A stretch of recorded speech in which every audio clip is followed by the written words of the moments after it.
On today's Roundup, AI-generated bathrobes are fooling political pundits, and Amazon is plugging the dam against the flood of ChatGPT-generated ebooks. Plus, we're going to tackle the elephant in the room, finally. How do you define intelligence? And spoiler alert, hopefully it's not the same way as Microsoft and OpenAI. And finally, we're going to see if we can create some subliminal messages with the help of Stable Diffusion and QR Monster.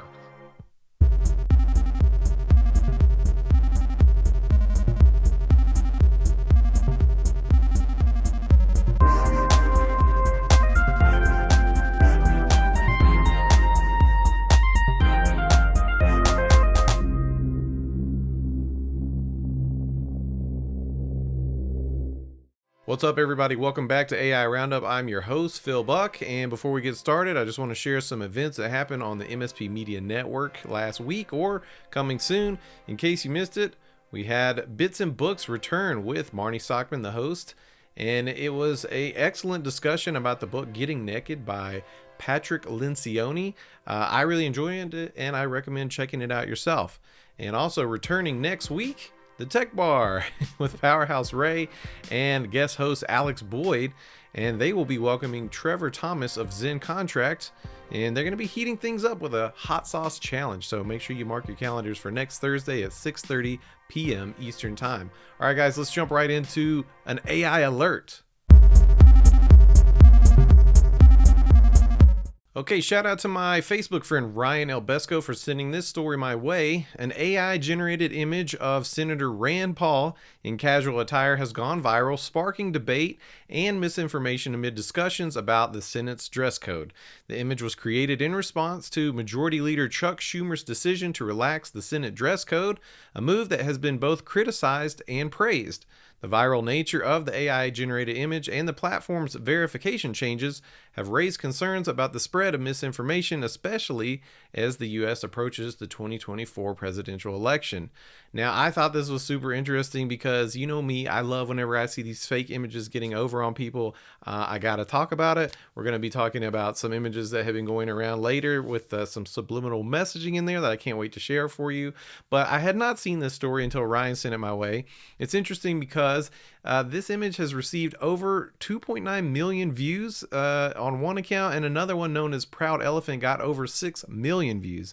I do want to say I commend the users of X or Twitter, whatever you call it at this point, who, you know, they can weigh in, they can give additional information, and now the story has been marked with a disclaimer that this is an AI image. Now, I do think it's kind of crazy that, you know, with the blue check mark thing where you can purchase it now, the spread of false information is way easier, like with this story, and apparently another story about Ebola outbreaks at Burning Man.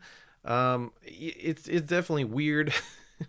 I always think it's funny when people get fooled by these things. I mean, this one is, I don't know, it's pretty benign. I mean, that really could have happened. It's not a crazy one, but I do think it's worth noting that even Senator Paul weighed in. He quote tweeted this saying, "I thought I was clear when I said no photographs." So, I mean, that's interesting to me because until that little X disclaimer comes up in the bottom, I mean, that's just feeding more into the misinformation. All right, well, speaking of misinformation, let's talk about Amazon and our actual impact story for the week. Okay, I wanted to talk about this one because I actually have a friend who has done this, who has published a book using ChatGPT on Amazon, you know, used ChatGPT to generate all the content, the SEO to get the book seen in the Kindle Direct store. So let's talk about this. Amazon has implemented a new policy restricting self-published authors on its Kindle Direct publishing platform to publishing no more than 3 books per day. This move aims to curb the influx of AI-generated books, some of which have been found to contain potentially dangerous or misleading information. While Amazon has not reported a significant increase in AI-authored books, the policy change follows several high-profile incidents, including AI-generated books offering incorrect and potentially deadly advice on mushroom foraging, and the full history of the Maui wildfires while the fires were still burning and people were still missing. The new rule complements Amazon's earlier requirement for authors to disclose if their material is AI generated or AI assisted. So I thought this was a really interesting story because I think everybody's always looking for the next way to profit off of large language models. It's a little bit troubling because you see kind of the degradation of the value of anything knowledge based when you can just set a model to generate stuff. I think in some cases, like with my friend, who I won't call him out, but he was making a book about, self-help. So a lot of that stuff is not as objective as, eating deadly mushrooms in a forest. So maybe there's some wiggle room there on that kind of thing. But I've also seen stories where very strange. The author Jane Friedman, unfortunately, people were publishing ebooks under her name. I think the idea was to try to use her reputation to sell these books. There was actually nothing that she could do about this to get the books taken down until she actually publicly shamed Amazon because this was happening, and they finally took the books down.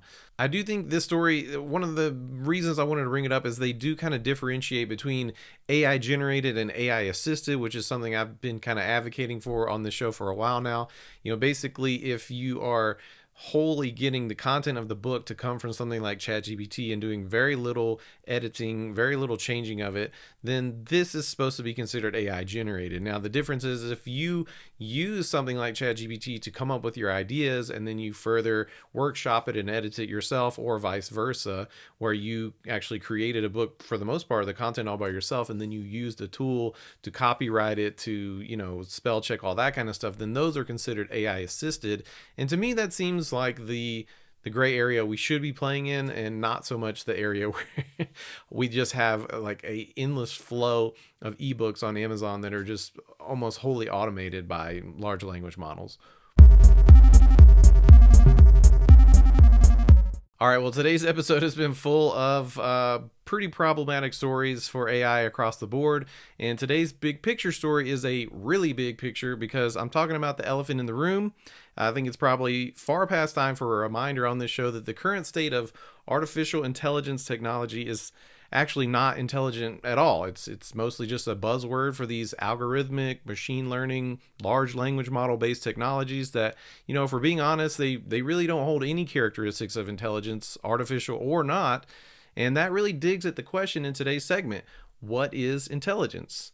And it's a question that is central to the pursuit of building AI, or AGI. And thanks to a friend of the show, Ponch Mason, over on Discord, who sent me an article from College Hill on Medium, it's been highlighted that even if we do try in earnest to define intelligence for the purpose of building these technologies, there are some glaring issues with our current definitions, which, by the way, are being used by some of the top researchers at Microsoft, OpenAI, and Google. Microsoft and OpenAI face criticism for citing a controversial definition of intelligence by Linda Gottfredson in a paper on artificial general intelligence. Gottfredson has a history of promoting pseudoscientific ideas that oppose diversity and suggest racial disparities in intelligence.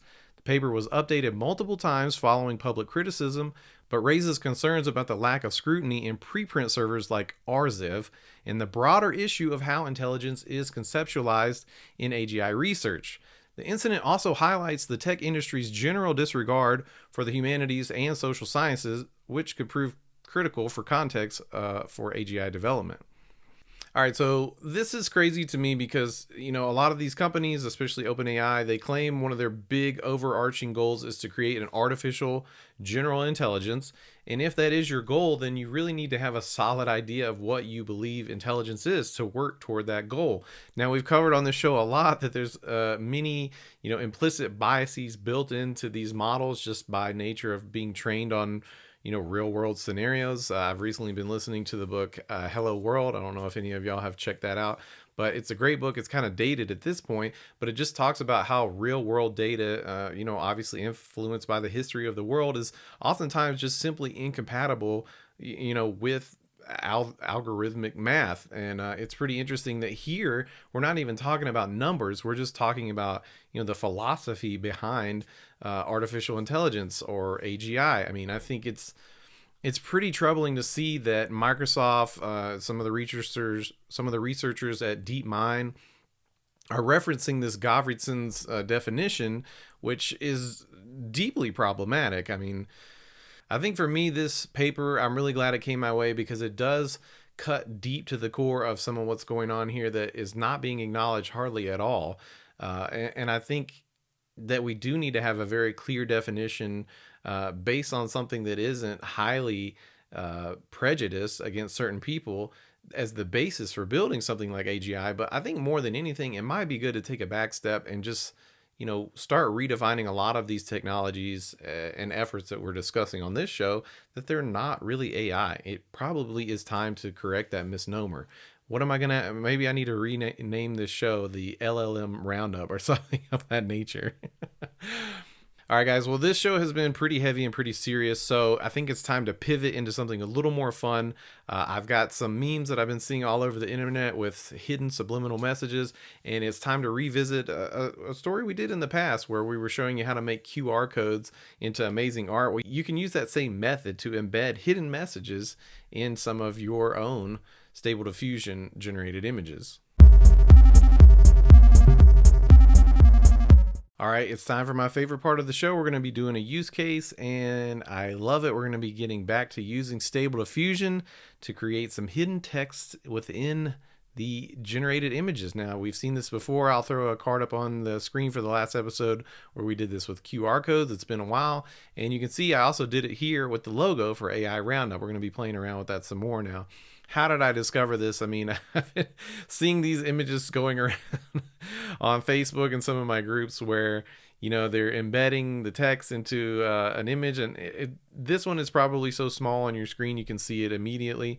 As you look at these images larger, the hidden message isn't as apparent right away, but once you squint your eyes, these things start to appear pretty quickly. And most of them I saw were a little too racy to share on today's show. I think this one was probably the tamest one of the bunch. Most people are having a lot of fun with these, to say the least, but I thought we should play around and see if we can try it out on the show. Now let's jump over to Photoshop. Here we go. And so the first thing you'll need to do is you have to generate the text with something else. I mean, you can use anything. You can use MS Paint. I'm using Photoshop. You make a text like this. Make sure it's big, chunky, black and white, and then let's just go ahead and save this out real quick. And then we need to jump over to Stable Diffusion now, and you'll see some things that I've actually already been working on. I played around for quite a while trying to get the AI Roundup to show up in a burger. And in fact, I did a bunch of them, which I can share with you guys in the MMM Discord. It is pretty tricky to get it right. I mean, this one was harder than most of them that I've played with because Roundup is quite small and AI is pretty big. So, you'll get a few different effects. Most of them I didn't really find satisfying, but the one I have up on the screen right here, it was fun enough to throw it up there. So here's essentially what you want to do. You'll have to have Stable Diffusion. You'll have to have it updated so that you have something called ControlNet. That's a model that's going to take another image and interpret the data from that image in a certain way and send it over to what Stable Diffusion generates, so that it has a guide essentially. And so you'll obviously always want to put in a prompt. Let's just have some people walking in a city. And then, so this is what you're going to want to set up. You'll have ControlNet. You'll have to add in your image, obviously. So let's clear out the AI Roundup. And instead, we will go grab our tune-in image here. So that's just going to be your text that says whatever you want it to. And then what you want to do is keep your ControlNet settings on all. Come down here, choose Invert. And that's the setting for the preprocessor. And then you'll need to get a model called QR Code Monster. And it's designed specifically for making QR codes, but it works really well for this case as well. There are some recommended settings that I got from another YouTube video that you can try. I'll just link that in the show notes. So if you want to see kind of where they started, that might be helpful, but I will just simply explain what these things do. Control weight tells the image how much you should be letting it guide, from the original image versus making up something wholly new. Starting control step means how soon is that guide going to start? You could start it immediately by saying 0, or you can start it kind of, a quarter of the way in. And same thing with ending control step. It's also going to tell when to stop using that guide. And these are both useful because If you want the message to be kind of subliminal, you don't want to immediately start guiding the image. You kind of want to pad it on either side. So for this one, I'm going to keep it kind of high because I had some trouble making it work. It's going to be 10% on both sides of it. And then beyond that, you just have to play around with it. Whatever your input is going to guide how this works out. But we have our control net loaded in with the text. We have our prompt. I've got this set to generate 4 different ones. I'm going to go ahead and start generating, and I'll probably speed this part up and see what we get in the results.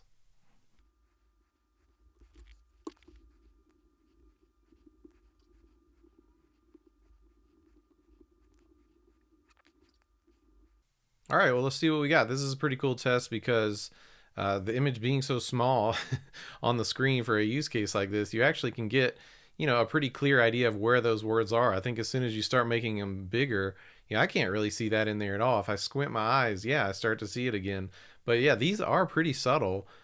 This one, I decided to do this because I was inspired by another one I saw online, which had about 8 people walking in a line. Kind of the angle of the photo was slanted, and it spelled out "obey" out of their jackets, which was really cool. And clever, and a great message to do something like this with. It has that artistic element, I think, by putting that kind of message in a subliminal looking image like this. These they're pretty hard to see, so I think what I'll do is shortly after the episode I'll jump in the MMM Discord and share some of these with you guys there so you can get a better look at them. But I hope you enjoyed this, and I hope you might try it out if you're a Stable Diffusion user. I think this is a super fun way to play with this and just AI generated images in general. All right, y'all, that's our AI roundup for today. Be sure to join us in the Discord. Follow us on social media. It's at MSP Media TV everywhere. You can email us, news@mspmedia.tv, or drop us a voicemail, 833-MSP-NETWORK. I'm Phil Buck, and this has been your September 27th episode of AI Roundup, and I'll see you next time. This has been a broadcast of the MSP Media Network.